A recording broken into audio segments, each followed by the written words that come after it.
नमस्कार, India news Haryana पर 22 जिले 22 खबरों में आपका स्वागत है। मैं हूं आपके साथ हेमंत कुमार और चलिए खबरों को विस्तार से देखते हैं। हरियाणा सरकार ने कर्मचारियों और पेंशन भोगियों को बड़ा तोहफा दिया है। सरकार के नए आदेशों के मुताबिक कर्मचारियों के डीए को 17% से बढ़ाकर के 28% कर दिया गया है। मुख्यमंत्री की घोषणा के बाद सिरसा के कर्मचारियों ने इस सरकार के इस फैसले को लेकर के खुशी जाहिर की है। सरकार ने जो महंगाई भत्ता बढ़ाया इसकी बहुत मैं सराहना करता हूँ और सरकार से अपील करते हैं कि इसको जल्दी से जल्दी लागू करवाया जाए। महंगाई भत्ता बढ़ा है, इसको जल्दी से जल्दी लागू करवाया जाए कि इसकी जो सीएम साहब ने काम कराया, घोषणा करी है, इसका जल्द से जल्द कर्मचारियों को लाभ मिले। जो आज मुख्यमंत्री जी ने महंगाई भत्ता बढ़ाया है वो कर्मचारियों के लिए सराहनीय है। 17% से 28% और पेंशनरों को भी लाभ है, इसलिए सभी कर्मचारी सारे खुश हैं। आज जो हरियाणा की खट्टर सरकार ने जो महंगाई भत्ता बढ़ाने का जो निर्णय लिया है 17 से 28% जो 11% बढ़ाया है, उसका हमारे सिरसा डिपू के और सारे हरियाणा के कर्मचारियों का उनका बहुत बहुत धन्यवाद करते हैं। मैं आज सरकार ने जो खट्टर सरकार ने घोषणा की है कि कर्मचारियों के लिए महंगाई भत्ता जो बढ़ाया गया है ये 17 से 28% करके सरकार ने कर्मचारियों को सभी कर्मचारियों और पेंशनरों को बहुत लाभदायक फैसला लिया है। लेकिन अगर यही फैसला सरकार ने 1.5 साल पहले 18 महीने पहले अमली जामा पहनाया होता तो कर्मचारियों को उससे बहुत फायदा होता। लेकिन आज भी कर्मचारी इस फैसले से बहुत ज़्यादा खुश हैं। तो वहीं सरकार के इस फैसले पर यमुनानगर के सरकारी कर्मचारी और पेंशनर्स का क्या कुछ कहना है वो भी आप सुनिए। आज हरियाणा सरकार ने जो 17% से 11% और ऐड कर डीए की किस्त की घोषणा की है, जो अब 28% हो गई है। इससे हरियाणा के कर्मचारियों में काफ़ी खुशी की लहर देखने को मिल रही है। इसका कर्मचारी काफ़ी बेसब्री से इंतज़ार कर रहे थे। प्रदेश के सभी कर्मचारियों और जो पेंशनर हैं उन सब ने इस पर खुशी जाहिर की है। हरियाणा सरकार द्वारा आज 1 जुलाई 2021 से कर्मचारियों को महंगाई भत्ता देने की जो घोषणा की गई है उसका मैं स्वागत करता हूं और यह समय की आवश्यकता भी थी, क्योंकि पिछले कुछ समय से महंगाई चरम सीमा पर पहुंच चुकी है। ऐसे में कर्मचारियों को कुछ राहत महंगाई भत्ते से ज़रूर मिलेगी। मैं केंद्र व हरियाणा सरकार से मांग करता हूं कि कोरोना महामारी के चलते जो महंगाई भत्ते की 3 किस्तों को रोक दिया गया है, कृपया उन्हें भी जारी किया जाए। तो हरियाणा सरकार ने, हरियाणा के मुख्यमंत्री ने हरियाणा के कर्मचारियों के लिए 1 जुलाई 2021 से जो डीए की 11% डीए की घोषणा की है, उसको लेकर हम कर्मचारियों में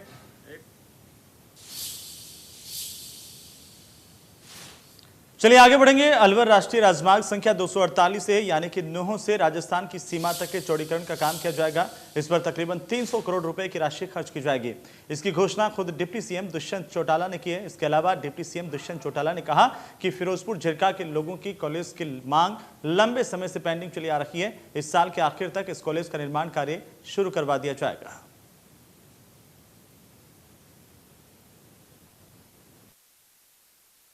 सरकार मेवात के विकास के लिए पूरी तौर पर दिन रात काम कर रही है और इसके लिए एक नहीं अनेक सड़कों के प्रोजेक्ट जो बहुत लंबे समय से पेंडिंग थे उन पे कार्य शुरू है।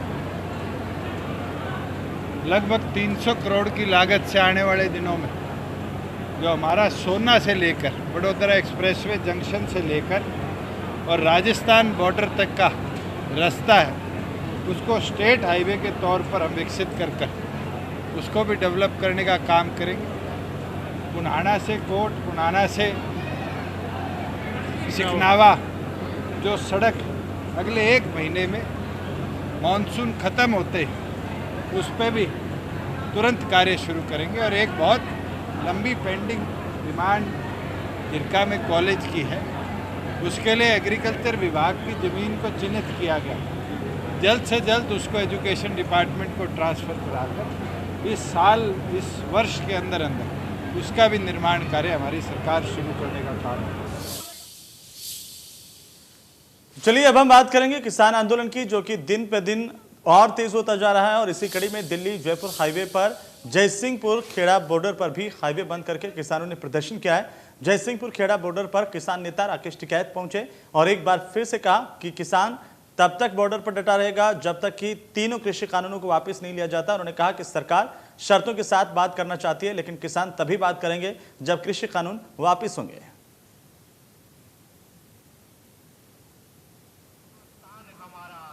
8-8 महीने से अपने घर नहीं गए, यहाँ पर धरना देकर बैठे। सरकार जब तक बात नहीं मानेगी, वे कानून वापसी नहीं लेंगे। ये किसान हैं, ये किसान बॉर्डर से बाहर नहीं जाएगा, ये अपने गांव नहीं जाएगा। भारत सरकार जितना जल्दी मान लेगी, बातचीत को तैयार हो जाएगी। हम बात करने के लिए तैयार है। हमने चिट्ठी लिखी उनको संयुक्त मोर्चे ने कि सरकार बात कर रहे हैं, लेकिन वे कंडीशनल बात करना चाहते हैं। वे बार बार कहते हैं कानून वापसी नहीं होगा और बात कर ले, ऐसे नहीं होगा। एमएसपी पे गारंटी कानून बनाना पड़ेगा, 3 कानून वापसी लेने पड़ेंगे। बिजली अमेंडमेंट बिल है, पॉल्यूशन वाला बिल है, जिंदा हम कैसे रहेंगे वो फार्मूला सरकार को बताना पड़ेगा। लोकतांत्रिक तरीके में अपनी बात कहने का वो भी एक तरीका है। हम यहाँ पे भी अपना बैठे हुए अपनी बात कह रहे, वहाँ पे भी संसद चल रही है, तो उसके बाहर हमने किसान पंचायत का नाम किसान संसद रखा, हम चलाते हैं। 200 लोग हर रोज जाते हैं। जब तक पार्लियामेंट चलेगी, जब तक ही वो किसानों की संसद चलेगी। समाधान ये राजनीति थोड़ी है, ये तो देश बचाने की नीति है कि देश कैसे बचेगा। राष्ट्र नीति है ये, इसको राजनीति नहीं कह सकते। अगर सरकार का विरोध करना राजनीति है तो हम राजनीति तो वे करते हैं, हम तो राष्ट्रनीति करते हैं। राष्ट्र कैसे बचेगा। तो वहीं इनेलो सुप्रीमो ओपी चौटाला भिवानी कितलाना टोल पर किसानों को समर्थन देने के लिए पहुंचे। इस दौरान ओम प्रकाश चौटाला ने दावा किया कि किसान आंदोलन लंबा नहीं चलेगा, क्योंकि जल्द ही सरकार को मांगे माननी पड़ेगी। पूर्व मुख्यमंत्री एवं इनेलो सुप्रीमो ओम प्रकाश चौटाला ने कहा है कि किसान आंदोलन अब लंबा नहीं चलेगा। उन्होंने कहा कि मौजूदा मानसून सत्र में ही किसानों की 3 कृषि कानूनों को रद्द किए जाने की मांग केंद्र सरकार को माननी पड़ेगी। साथ ही प्रदेश सरकार व किसानों के बीच टकराव के मुद्दे पर पूर्व मुख्यमंत्री ओम प्रकाश चौटाला ने कहा कि यह टकराव गलत है। विरोध जो है पूरी तरह से, हालांकि जिस तरह से सरकार का किया जा रहा है वो जायज़ है, और ऐसे में सरकार को अब त्यागपत्र देना पड़ेगा। ओम प्रकाश चौटाला भिवानी जिले के कितलाना टोल प्लाजा पर किसानों को समर्थन देने के लिए पहुंचे थे, और जब उनसे उनके पोते एवं प्रदेश सरकार में डिप्टी सीएम दुष्यंत चौटाला द्वारा लगाए गए किसान आंदोलन के नाम पर राजनीति के आरोपों बारे चर्चा की गई, तो एक बार तो वो सवाल को टाल गए, लेकिन बाद में उन्होंने कहा कि व्यक्ति विशेष के सवालों के बारे में जवाब देना वो वाजिब नहीं मानते। साथ ही उन्होंने कहा कि अब जिस तरह से किसानों को लगातार समर्थन मिल रहा है, किसान जिस तरह से प्रखरता से अपनी आवाज़ को बुलंद कर रहे हैं, उसके बाद अब सरकार को उनकी मांगें माननी पड़ेंगी।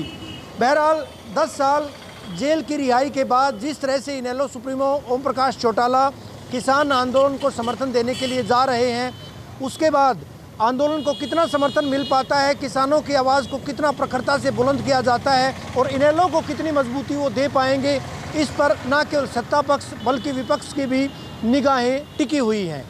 वीडियो जर्नलिस्ट सुमित अवस्थी के साथ रवि जांगड़ा, इंडिया न्यूज़, हरियाणा। तो वहीं कैथल में महिला एवं बाल विकास राज्य मंत्री कमलेश ढांडा के निवास के बाहर आंगनबाड़ी वर्कर्स ने प्रदर्शन किया है, और जब आंगनबाड़ी वर्कर्स राज्य मंत्री के निवास के अंदर उनसे मिलने के लिए जा रही थी तो उनकी पुलिस के साथ नोकझोंक हुई। पुलिस ने उन्हें अंदर जाने से रोका। कुछ महिलाओं को नोकझोंक के दौरान हल्की चोटें भी आई हैं। आंगनबाड़ी वर्कर्स का कहना है कि उन्हें राज्य मंत्री कमलेश ढांडा से मिलना था, लेकिन पुलिस ने बीच में आकर उन्हें रोकने की कोशिश की और उनके साथ धक्का मुक्की की गई। तो आंगनबाड़ी कार्यकर्ता पिछले 3 दिन से लगातार अनिश्चितकालीन धरने पर बैठी हुई हैं।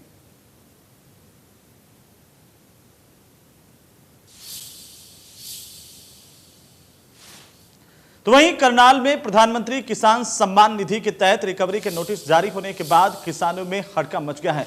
जो किसान आयकर के दायरे में आते हैं, सरकार ने उन्हें इस योजना के लिए अयोग्य कर दिया है। अब सरकार उनके खातों में जारी पैसे वापस चाहती है। करनाल जिले में उपनिदेशक कृषि विभाग कार्यालय की ओर से किसानों को पैसे की रिकवरी के लिए नोटिस जारी किए गए हैं।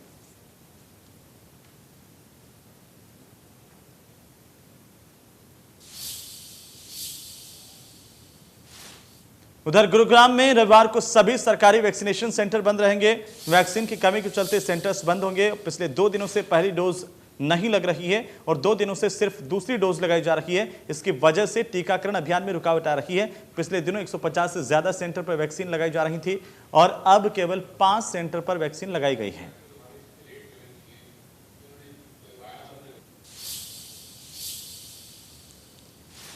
तो वहीं बीजेपी सांसद डॉक्टर अरविंद शर्मा ने झज्जर के नागरिक अस्पताल में वैक्सीनेशन सेंटर का जायजा लिया। इस दौरान सांसद ने वैक्सीनेशन कार्यक्रम पर संतोष जाहिर किया और कहा कि पीएम मोदी ने जिस तरह से देश भर में वैक्सीनेशन अभियान शुरू किया है, उससे ऐसा लगता है कि 31 दिसंबर 2021 तक पूरे देश में वैक्सीनेशन का काम पूरा कर लिया जाएगा।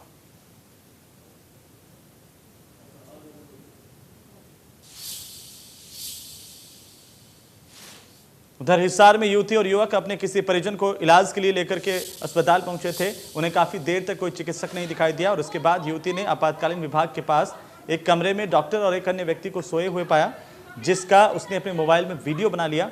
वीडियो में साफ दिखाई दे रहा है कि युवती जिस डॉक्टर को ढूंढ रही थी वो आराम फरमा रहा है।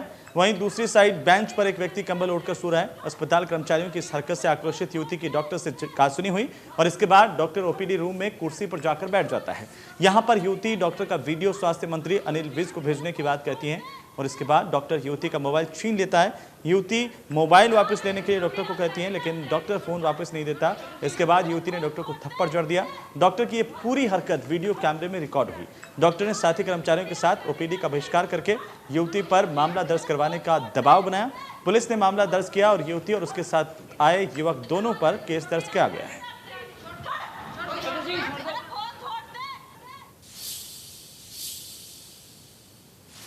उधर प्रदेश में कोरोना की रफ्तार धीमी होने के बाद 23 जुलाई से 6ठी से 8वीं कक्षा तक की कक्षाएं शुरू कर दी गई हैं, जबकि 9वीं से 12वीं कक्षा तक के स्कूल पहले ही खोले जा चुके हैं। लेकिन स्कूलों के खुलते ही कोरोना नियमों की अनदेखी शुरू हो गई है। महम के सरकारी स्कूलों में कोविड-19 नियमों का ठीक से पालन नहीं हो रहा है। कुछ स्कूलों को छोड़कर ज्यादातर सरकारी स्कूलों में बिना मास्क के ही बच्चों को स्कूल में प्रवेश दिया जा रहा है।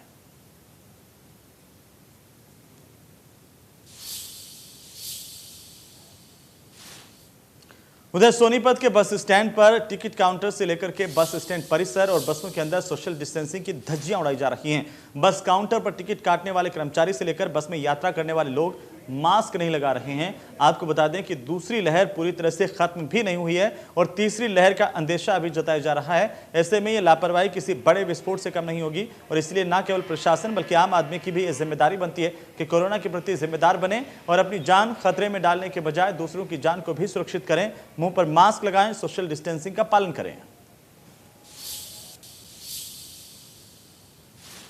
उधर फरीदाबाद में बदमाशों के हौसले आए दिन बुलंद होते जा रहे हैं और बेखौफ बदमाशों के आतंक की ताजा तस्वीर बल्लभगढ़ से सामने आई है, जहां पर कुछ हथियारबंद बदमाशों ने मिठाई की दुकान में घुसकर देसी कट्टे के बल पर लूटपाट की वारदात को अंजाम देने की कोशिश की है। जानकारी के अनुसार बल्लभगढ़ के मेन मार्केट में देर रात को एक हलवाई की दुकान पर बदमाश बंदूक की नोक पर कैश लूटने का प्रयास करते हुए दिखाई दिए। हालांकि दुकानदार की बहादुरी के चलते ये लुटेरे लूट की वारदात को अंजाम देने में सफल नहीं हो पाए। बदमाश दुकान में फायरिंग करके वहां से फरार हो गए। पूरा मामला दुकान में लगे सीसीटीवी कैमरे में कैद हुआ है।